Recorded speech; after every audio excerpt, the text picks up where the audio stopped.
Good morning. 2026 June 25 വരിക്കച്ചക്കയിൽ നിന്നും വരട്ടിയ ചക്കയുടെ ഉരുളകൾ എങ്ങനെ ഉണ്ടാക്കിയെടുക്കാം എന്ന് നിങ്ങളെ ഞാനിന്ന് വിശദമായിട്ട് പറഞ്ഞ് കാണിച്ച് മനസ്സിലാക്കി തരുന്നതാണ്. ഞാൻ പൂഞ്ഞാർ കുര്യൻ. ആദ്യമായി നിങ്ങൾ ഈ കാണുന്നത് ഒരു വരിക്കച്ചക്കയാണ്. ഇത് കൂഴച്ചക്കയാണ് ഇപ്പോൾ കാണുന്നത്. ഇതിൽ 6 എണ്ണം ഉണ്ടായിട്ടുണ്ട്. 6 വലിപ്പം ഉള്ളതാണ് ഇത്. അതിൽ മുള്ളിന് ഏറ്റവും അകലിച്ച ഉണ്ടായത് മൂത്തതാണ്. ബാക്കിയുള്ളതെല്ലാം 15 ദിവസത്തെ ഗ്യാപ്പിൽ മൂത്ത് നമുക്ക് എടുക്കാവുന്നതാണ്. വരിക്കച്ചക്കയ്ക്ക് സ്വതവേ മധുരം കൂടുതൽ ആയിരിക്കും. കൂഴച്ചക്ക ആണെങ്കിൽ അതിൻ്റെ മധുരം അല്പം കുറവായിരിക്കും. എങ്കിലും ചില കൂഴച്ചക്കകൾ നല്ല മധുരമുള്ളതും ലഭിക്കാറുണ്ട്. ആദ്യമായി നമുക്ക് ചക്കകൾ പറിച്ചെടുക്കേണ്ടതായിട്ടുണ്ട്. അതിനായിട്ട് ചെറിയ പ്ലാവാണെങ്കിൽ ഏണി വെച്ച് നമുക്ക് മുകളിൽ കയറാം. നമ്മുടെ നാടും പുറത്ത് 10 അടി മുതൽ 20 അടി വരെയാണ് സാധാരണ ഏണി. അത് വരെ നമുക്ക് കയറി പറിക്കാൻ സാധിക്കുന്നതാണ്. ഞാനിപ്പോൾ ഒരു ചക്ക പറിച്ച് താഴേക്ക് വരുന്ന ഭാഗമാണ് നിങ്ങൾ കാണുന്നത്. എൻ്റെ വീടിൻ്റെ പരിസരത്തുള്ള ഒരു ചെറിയ പ്ലാവാണിത്. ഞാൻ 10 അടിയുള്ള ഏണി അതിൽ ചാരി ഒരു ചക്ക പറിച്ചു. അതിൻ്റെ മുകളിലത്തെ ചക്കയും മൂത്തതാണ്. പൊട്ടി നോക്കിയാൽ ശബ്ദം കൊണ്ട് നമുക്ക് മൂപ്പ് അറിയാൻ സാധിക്കും. ഇല്ലെങ്കിൽ അതിൻ്റെ കൂഞ്ഞിയിൽ ഒരു കത്തി കൊണ്ട് ചെറുതായിട്ടൊന്ന് വരഞ്ഞാൽ വരുന്ന മുളഞ്ഞിയും വെള്ളവും കൂടെ കാണുമ്പോൾ അത് മൂത്തതാണെന്ന് വിദഗ്ധനായ ഒരു കർഷകന് അറിയാൻ സാധിക്കും. ഞാൻ രണ്ടാമത്തെ ചക്കയുമായി താഴേക്ക് ഇപ്പോൾ എത്തിക്കഴിഞ്ഞു. ഇത് രണ്ടും വരിക്കച്ചക്കകളാണ്. ഇപ്പോൾ ഞാൻ മറ്റ് ഉയരം കൂടിയ ഒരു പ്ലാവിൽ നിന്നും 20 അടിയുടെ ഒരു തോട്ടി, ഈറ്റ കൊണ്ടുള്ള തോട്ടിയാണ്. ആ തോട്ടി ഉപയോഗിച്ച് ചക്ക ഇടുന്ന ഭാഗമാണ് ഇപ്പോൾ നിങ്ങൾ കണ്ടുകൊണ്ടിരിക്കുന്നത്. വിദഗ്ധനായ ഒരാൾക്ക് ചക്ക ഇടാനായിട്ട് അധികം സമയം വേണ്ടി വരില്ല. അങ്ങനെ ഞാൻ ഇന്ന് 3 ചക്ക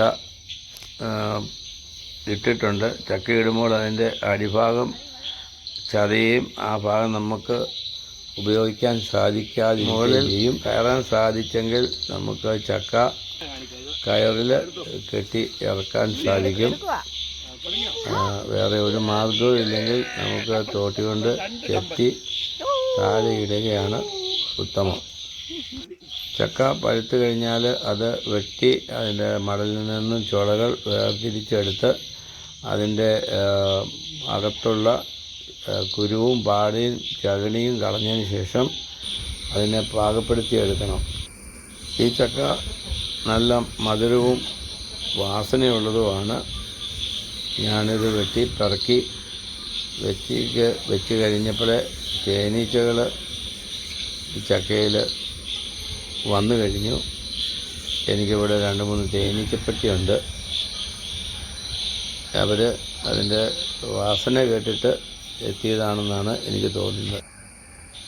2 രീതിയിൽ നമുക്ക് ഇനി മുന്നോട്ട് പോകാം. ആദ്യത്തെ സ്റ്റേജ് ഈ ചക്ക ഇതുപോലെ റെഡിയാക്കി വെച്ചിരിക്കുന്നത് ഒരു മിക്സിയിലിട്ടിട്ട് അല്പനേരം അടിക്കുക. അപ്പോൾ അത് നല്ലപോലെ സോഫ്റ്റായി വരുന്നതാണ്. ചെയ്യുകയൊക്കെ ചെയ്യും. മറ്റൊരു മാർഗമുള്ളത് ഇതിനെ ചെറുതായിട്ട് അരിഞ്ഞതിന് ശേഷം പ്രഷർ കുക്കറിലിട്ട് ഒന്ന് ചീറ്റിച്ചെടുക്കുകയാണെങ്കിൽ അതും സോഫ്റ്റായി വരുന്നതാണ്. മിക്സിയിലിട്ട് ചെറിയതായ രീതിയിൽ 1-2 റൊട്ടേറ്റ് ചെയ്താൽ ഇതുപോലെ ഇത് സോഫ്റ്റായി നല്ല ഒരു കുഴമ്പ് രൂപത്തിൽ നമുക്ക് ലഭിക്കുന്നതാണ്. ഇങ്ങനെ ആയിക്കഴിഞ്ഞാൽ അടുത്ത പ്രോസസ്സ് നമുക്ക് എളുപ്പമുള്ളതാകും. അങ്ങനെ ചക്കയുടെ പൾപ്പ് റെഡിയായി കഴിഞ്ഞാൽ അത് ഒരു ഓടിൻ്റെ ഉരുളിയിലോ ഇണ്ടാലിയത്തിൻ്റെ ഉരുളിയിലോ ഇട്ട് നല്ല തീയിൽ വേവിച്ചെടുക്കണം. ഇത് അല്പം ബുദ്ധിമുട്ടുള്ള പ്രോസസ്സാണ്. വിറക് കൊണ്ട് തീ കത്തിക്കുമ്പോൾ അതിൻ്റേതായ ബുദ്ധിമുട്ടുകളുണ്ടാവും. ഗ്യാസിൽ വേണമെങ്കിലും നമുക്ക് ഇവനെ ചൂടാക്കി എടുക്കാൻ സാധിക്കുന്നതാണ്. ഗ്യാസ് എക്സ്പെൻസീവ് ആയതുകൊണ്ട് ഞാൻ വിറക് കൊണ്ടുള്ള തീയാണ് എണ്ണയ്ക്ക് ഉപയോഗിക്കുന്നത്. അങ്ങനെ ഏതാണ്ട് ഒരു അരമണിക്കൂർ നേരം നല്ല തീയിൽ ഇത് ഇരിക്കുകയാണെങ്കിൽ അടിയിൽ കരിഞ്ഞു പിടിക്കാതെ നല്ല പ്രഷറിൽ തന്നെ ഇളക്കേണ്ടതാണ്. അടി നല്ലപോലെ തന്നെ കുത്തി ഇളക്കണം. ചക്കയ്ക്ക് മധുരം കുറവാണെന്ന് തോന്നുകയാണെങ്കിൽ ഈ സമയത്ത് വേണമെങ്കിൽ ശർക്കര ഉണ്ട ഇട്ട് കൊടുക്കാവുന്നതാണ്. ഏതാണ്ട് ഒരു 1.5 മണിക്കൂർ നേരം ഇത് ഇളക്കി കഴിയുമ്പോൾ ആവിയെല്ലാം പോയി ഇതിൻ്റെ കളറ് ഒരു ബ്രൗണിഷ് നിറത്തിലേക്കാകും. അപ്പോഴത്തേനും ഇത് ഇളക്കാൻ നമുക്ക് ബുദ്ധിമുട്ടാകും. ടൈറ്റായിക്കൊണ്ടിരിക്കുകയാണിപ്പോൾ. ഇങ്ങനെ ഈ സമയത്ത് ഇതിൻ്റെ മധുരം വർദ്ധിച്ചു വരും. ഉണക്ക ഡ്രയറിലാണ് രാത്രിയിൽ ഇതിൽ ഉറുമ്പ് കയറാതിരിക്കാൻ വെള്ളത്തിൽ ഇറക്കി വെക്കേണ്ടത് ആവശ്യമാണ്. എനിക്ക് സോളാറ് ഇവിടെ ഉള്ളതിനാൽ ഞാനിത് രാവിലെ ആണ് ഡ്രയറിൽ കയറ്റാൻ പോകുന്നത്. ഒരു രാത്രി ഇത് വെച്ചതിന് ശേഷം രാവിലെ ഡ്രയറിൻ്റെ ട്രേയിലേക്ക് ഞാൻ ഇവനെ മാറ്റിക്കൊണ്ടിരിക്കുകയാണിപ്പോൾ. ഏതാണ്ട് ഒരു 1 സെൻറ്റിമീറ്റർ 1.5 സെൻറ്റിമീറ്റർ കനത്തിൽ ഇത് നമുക്ക് ട്രേയിലേക്ക് പരത്തി വെക്കാവുന്നതാണ്. കനം കൂടിയാൽ ഉണങ്ങാനുള്ള സമയം അധികം എടുക്കും. എനിക്കിവിടെ 6 ട്രേകൾ ഉള്ളതിനാൽ കട്ടി കുറഞ്ഞ് തന്നെ എനിക്ക് നിരത്താൻ സാധിക്കുന്നതാണ്. അങ്ങനെ ഇത് ഞാൻ എൻ്റെ ട്രേയിലേക്ക് മാറ്റി തീർന്നതിന് ശേഷം അവനെ നല്ലപോലെ പരത്തി ട്രേയിൽ ഒരേ കനത്തിൽ ആക്കി വെച്ചു. അല്പം മിച്ചം ഉണ്ടായിരുന്നത് ഞാൻ ഒരു വലിയ മൂടയെടുത്ത് ആ മൂടയുടെ മുകളിലേക്ക് പരത്തിക്കൊണ്ടിരിക്കുകയാണിപ്പോൾ. ഇതുകൂട്ട് 2 മൂടകൾ എനിക്കുണ്ട്. 2 മൂടകളും കൂടെ ആയിക്കഴിയുമ്പോൾ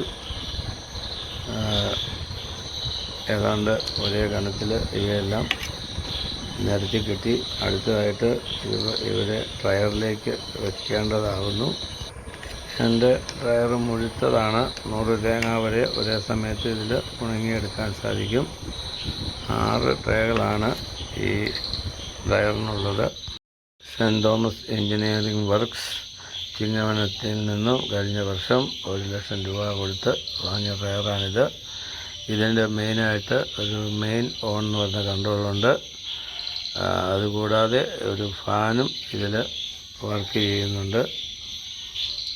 ചക്കപ്പഴം ഒരു ദിവസം പകൽ മുഴുവൻ വെച്ച് വെളിയിലെടുത്ത് കഴിഞ്ഞപ്പോൾ അതിൽ ഹണി ബീസ് ഇതിൻ്റെ നല്ല സ്മെല്ല് കേട്ടിട്ട് ധാരാളമായി വന്നുകൊണ്ടിരിക്കുന്നത് കാണാം.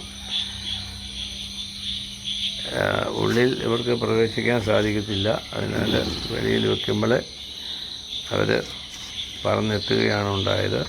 ചക്കപ്പഴം ഉണങ്ങാനായിട്ട് നമുക്ക് മാക്സിമം 65 ഡിഗ്രി വരെ ഉപയോഗിക്കാം. അതിന് മുകളിലേക്ക് പോയി കഴിഞ്ഞാൽ ഇതിൻ്റെ ഇൻഗ്രീഡിയൻസ് വേപ്പറായിട്ട് നഷ്ടപ്പെട്ടു പോകും. അതിനാൽ ഞാൻ ഒപ്റ്റിമം ടെമ്പറേച്ചർ 60 ഡിഗ്രിയാണ് മെയിൻറ്റെയിൻ ചെയ്യുന്നത്. രാവിലെ 7-ന് കയറ്റിയത് ഞാൻ വൈകിട്ട് 6:30 വരെ എനിക്ക് സോളാറുണ്ട്. അതിനുശേഷം ഞാൻ ഇതൊരു 35 ഡിഗ്രി ടെമ്പറേച്ചറിലേക്ക് കുറച്ചിടും. രാത്രിയിൽ ആ ഹീറ്റ് മെയിൻറ്റെയിൻ ചെയ്യാൻ വേണ്ടിയാണിത്. നേരം വെളുക്കുമ്പോൾ ഇത് മറിച്ചിട്ടതിന് ശേഷം വീണ്ടും ടെമ്പറേച്ചർ 60ലേക്ക് കൊടുക്കുന്നതാണ്.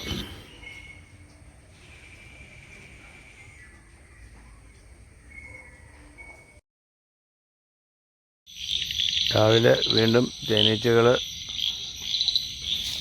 വീണ്ടും എത്തിക്കൊണ്ടിരിക്കുകയാണ്. ഇതിൻ്റെ ഫ്ലേവർ നമ്മുടെ വീടിൻ്റെ പരിസരത്തേക്ക് നല്ലപോലെ പോകുന്നുണ്ട്. അതിനാൽ ഈ ഡ്രയറിൻ്റെ ചുറ്റിലും എപ്പോഴും തേനീച്ചകളുടെ ഒരു മോഡൽ എനിക്ക് അനുഭവപ്പെടുന്നുണ്ട്. അങ്ങനെ ഇത് എല്ലാം നല്ല രീതിയിൽ ചട്ടകം ഉപയോഗിച്ച് മറിച്ചിട്ടതിന് ശേഷം വീണ്ടും ഒരു ദിവസം കൂടെ ഡ്രയറിലേക്ക് വെക്കേണ്ടതായിട്ടുണ്ട്. അങ്ങനെ ഏതാണ്ട് 2 പകലും ഒരു രാത്രിയും കഴിയുമ്പോൾ ഏതാണ്ട് ഇത് പാകമാവും. അപ്പോൾ നമുക്കിത് കളക്ട് ചെയ്ത് വേറൊരു പാത്രത്തിലേക്ക് മാറ്റാവുന്നതാണ്. നമുക്ക് 2 രീതിയിൽ ഇവനെ സൂക്ഷിച്ച് വെക്കാൻ സാധിക്കും. ഒന്ന്, ഈ ഏതാണ്ട് 1 സെൻറ്റിമീറ്ററോളം കനമുള്ള ഇതിനെ അതുപോലെ തന്നെ സൂക്ഷിച്ച് വെക്കാം. അങ്ങനെ സൂക്ഷിച്ച് വെച്ചാൽ അതിനെ നമുക്ക് തിര എന്നാണ്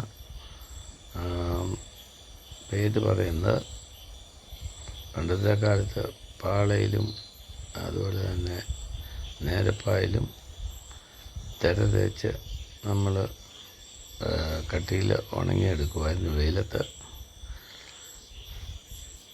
തിര ആക്കാനായിട്ട് അല്പം കൂടി ഉണക്ക് ആവശ്യമാണ്. ഉണ്ട പിടിക്കാനാണെങ്കിൽ ഈ കാണുന്ന ഉണക്ക് ധാരാളം മതി. കൂടുതൽ ഉണങ്ങിപ്പോയാൽ ഉണ്ട പിടിക്കാൻ സാധിക്കുകയില്ല. ഉണ്ട പിടിച്ചതിന് ശേഷം വേണമെങ്കിൽ നമുക്ക് അതിൻ്റെ സർഫസ് ഒന്നുകൂടെ ചൂടാക്കി മൊരിച്ച് എടുക്കാൻ സാധിക്കുന്നതാണ്. ഉണ്ട ഉരുട്ടി സൂക്ഷിച്ച് വെക്കുന്നതിനായിട്ട് 2 രീതികളുണ്ട്. ഒരു രീതി നമ്മൾ ഉണ്ടയാക്കി അതിൻ്റെ കൂടെ നമ്മൾ കുത്തരി വറുത്ത് പൊടിച്ച പൊടിയിലേക്ക് അതിനെ ഇട്ട് ഇത് തമ്മിൽ കൂട്ടി ഒട്ടിപ്പോകാതിരിക്കാൻ വേണ്ടി പൊടി തൂളി അവനെ സംരക്ഷിച്ച് വെക്കാം. ഇപ്പോൾ ഉണ്ട പിടിക്കുന്നതിൻ്റെ മുകളിലേക്ക് അരിപ്പൊടി കൊച്ചുമോനാണ് തൂളുന്നത്. പുള്ളി അത് വളരെ വിദഗ്ധമായിട്ട് തന്നെ കൈകാര്യം ചെയ്യുന്നുണ്ട്. ഉണ്ട ഉരുട്ടുമ്പോൾ കയ്യിൽ ഒട്ടിപ്പോകാൻ സാധ്യതയുള്ളതിനാൽ നെയ്യ് നമ്മുടെ കൈക്ക് ഉള്ളിൽ പരിചയിച്ച് ഉരുട്ടുകയാണെങ്കിൽ അത് കയ്യിൽ ഒട്ടാതെ ഇരിക്കുന്നതും കൂടാതെ അതിനൊരു നെയ്യുടെ ഫ്ലേവർ ലഭിക്കുകയും ചെയ്യും. ഇങ്ങനെ അരിപ്പൊടിയിൽ ഉരുട്ടിയിട്ട് ഉണ്ടകൾ നമ്മൾ ചെറിയ ട്രേകളിലേക്ക് മാറ്റി ഫ്രിഡ്ജിൽ സൂക്ഷിച്ച് വെച്ചാൽ വളരെ കാലം കേടുകൂടാതെ ഇരിക്കുന്നതാണ്. ഞാൻ ഏതാണ്ട് 20 ഉണ്ട കൊള്ളുന്ന ചെറിയ ട്രേക്കകത്തേക്ക് പിന്നെ മാറ്റുകയുണ്ട്. എല്ലാ കാര്യത്തിലും എൻ്റെ കൊച്ചുമകൻ ആണ് മുൻപന്തിയിൽ നിൽക്കുന്നത്.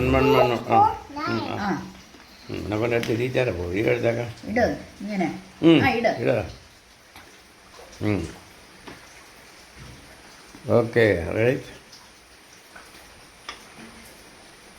അറിഞ്ഞോ? അറിഞ്ഞില്ല.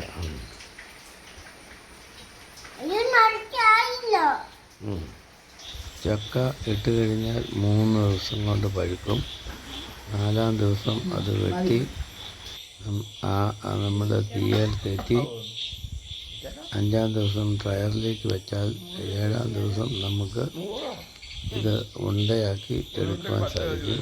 ഏതാണ്ട് ഒരാഴ്ചയോളം താമസമുണ്ട്. അടുത്തത് ഞാൻ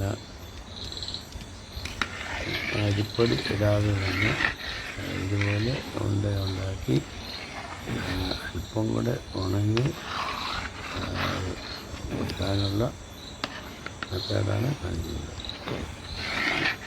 അതിനായി നേരത്തെ ചെയ്ത പോലെ തന്നെ ചക്ക വെട്ടി മിക്സിയിൽ അടിച്ച് ഉരുളിയിൽ ഇട്ട് ഇളക്കിക്കൊണ്ടിരിക്കുന്ന ഭാഗമാണ് ഇപ്പോൾ നിങ്ങൾ കണ്ടത്.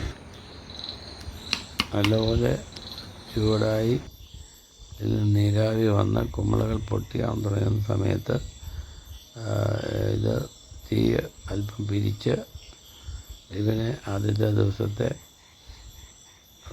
ജോലികൾ തീർത്തിട്ട് തണുക്കാനായിട്ട് വെച്ചിരിക്കുകയാണ്.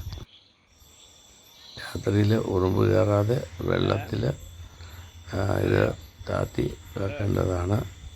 അടുത്ത ദിവസം ഇതിൻ്റെ ഒന്നും കൂടെ ചൂടാക്കി ഇതിലേക്ക് ആവശ്യമായ ഏലക്ക മുതലായ ഫ്ലേവറുകൾ ഇട്ട് കൊടുക്കാവുന്നതാണ്. നല്ലപോലെ ഉണങ്ങിയ ഏലക്ക ഒരു ഇടികല്ലിലിട്ട് ആദ്യമായി പൊടിക്കുക. പൊടിച്ചതിന് ശേഷം അതിൻ്റെ പുറംതൊലി കളഞ്ഞ് ഒരു തനിയാക്കി അതിനെ ഒന്നുകൂടെ നല്ലപോലെ പൊടിച്ച് പൗഡർ പോലെ ആക്കി എടുക്കുക. നല്ല പൗഡറാക്കി എടുത്ത ഏലക്കായുടെ പൊടി അടുത്ത ദിവസം വീണ്ടും ചക്കപ്പഴം ഇളക്കുന്ന സമയത്ത് അതിലേക്ക് ചേർത്ത് കൊടുക്കാവുന്നതാണ്. ഏലക്ക നമ്മൾ ഇളക്കുന്നതനുസരിച്ച് കുറേശ്ശെ ഇട്ട് കൊടുത്ത് എല്ലായിടത്തും എത്തിച്ചേർന്നു എന്ന് ഉറപ്പ് വരുത്തേണ്ടതാണ്. ആവശ്യമെങ്കിൽ ഈ സമയത്ത് മധുരം കുറവെന്ന് തോന്നിയാൽ ശർക്കര പൊടിച്ചത് ഇതിലേക്ക് ചേർത്ത് കൊടുത്താൽ മധുരവും നല്ല നിറവും ലഭിക്കുന്നതാണ്. വീണ്ടും ഇതിനെ ഇളക്കി ചൂടാക്കി നമുക്ക് വേണ്ടുന്ന രീതിയിൽ വറ്റിച്ച് എടുത്ത് കയറിലേക്ക് മാറ്റാവുന്നതാണ്. വീണ്ടും തേനീച്ചകൾ ചക്കപ്പഴത്തിൻ്റെ മധുരം നുകരാനായിട്ട് എത്തിക്കൊണ്ടേയിരിക്കുന്നു. അടുത്ത ദിവസം രാവിലെ തന്നെ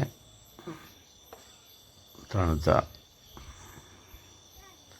ചക്കപ്പഴം ഞാൻ പുതിയതായി ഉണ്ടാക്കിയെടുത്ത ട്രേയിലേക്ക് മാറ്റിക്കൊണ്ടിരിക്കുന്നതാണ് ഇപ്പോൾ നിങ്ങൾ കാണുന്നത്. ഏതാണ്ട് 1.5 സെൻറ്റിമീറ്ററോളം കനത്തിൽ ഓരോ ട്രേയിലേക്കും ആവശ്യത്തിന് ഒഴിച്ച് നല്ലപോലെ നിരത്തി വെക്കുകയാണ്. ഈ സമയത്ത് എൻ്റെ കൊച്ചുമകൻ കപ്പളങ്ങാപ്പഴവും അതിൻ്റെ അടുത്തിരുന്ന് തിന്നുകൊണ്ടിരിക്കുകയാണ്. അവൻ്റെ ഇഷ്ടമുള്ള പലഹാരമാണ് ചക്കപ്പഴവും കപ്പളങ്ങാപ്പഴവും.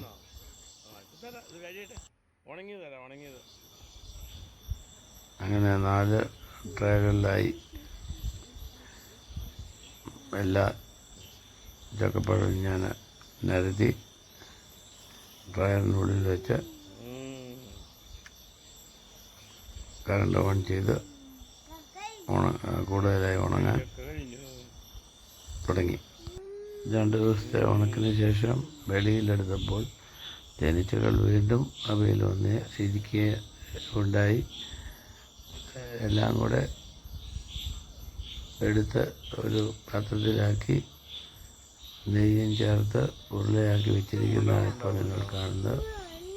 ഉരുളകൾ ചെറിയ പാത്രങ്ങളിലാക്കി ഫ്രിഡ്ജിൽ സൂക്ഷിച്ചാൽ ഒരു കൊല്ലം വരെ കേടുകൂടാതെ ഇരിക്കുന്നതാണ്.